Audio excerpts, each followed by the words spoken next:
This delicious monkey bread recipe is oh so easy to make, and it is such a tasty treat. We're going to show you how our family makes this. And after the video, you can see all the ingredients in the description, along with links to supplies.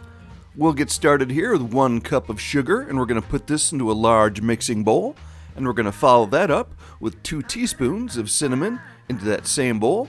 Now let's give this a good mix up here and make sure we get the sugar and the cinnamon fully mixed together.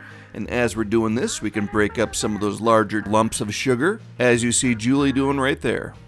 Now we need 3 cans of these jumbo biscuits.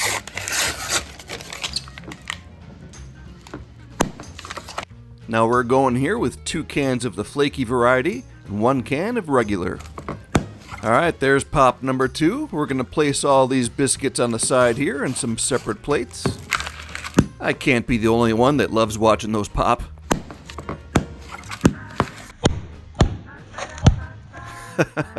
Sorry. Yeah, I'm in my 50s, but still a little boy inside. Alright, where were we here?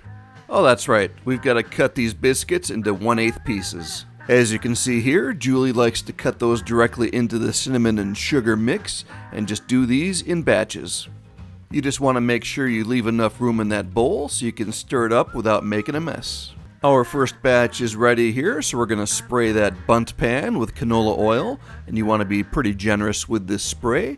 Our pan here is about 15 years old. It's a 10-inch pan. We'll put a link in the description to a very similar type of product. We're going to turn our attention here back to the bowl, and we're just going to want to stir these around as much as we can to fully cover those in cinnamon and sugar, giving them a nice sugar and cinnamon bath. Looking good. And once they are fully covered, we're going to move those over to the Bundt pan and slowly spread those out nice and evenly across the pan and layer those up as we finish through the different batches.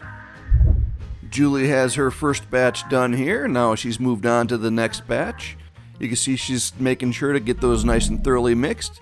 This is a great time to find that subscribe button and make sure to click like. And we even have time for this one more time.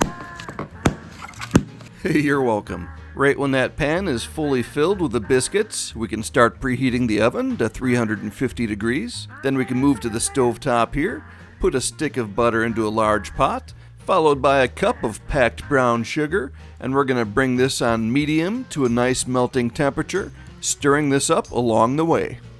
This just takes a few short minutes as we're preheating the oven, and as we're getting close here, you can see it's starting to look like that. We've got our burner turned off. We're going to bring that back over to the island and pour that directly into the Bundt pan, right over all of our biscuits, pouring out that tasty sauce evenly across all of our wonderful monkey bread. Now we are looking good.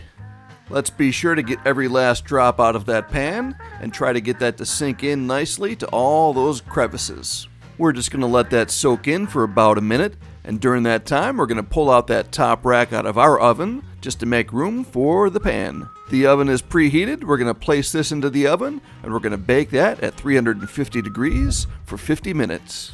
And here's what it looks like after those 50 minutes.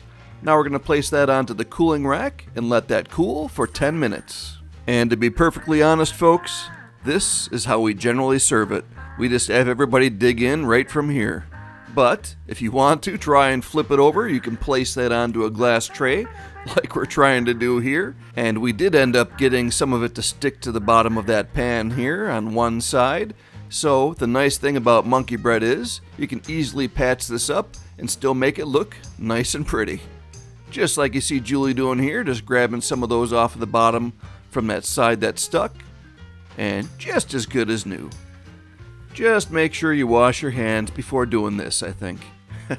This dessert is such a nice mixture of crunchiness on the outside and soft gooiness on the inside. Everybody in the family loves it here.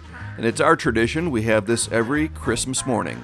And be sure to check out my mom's recipe for garlic bread, which you can see by clicking right there. We would be so honored to have you as a subscriber and hear from you in the comments below. God bless.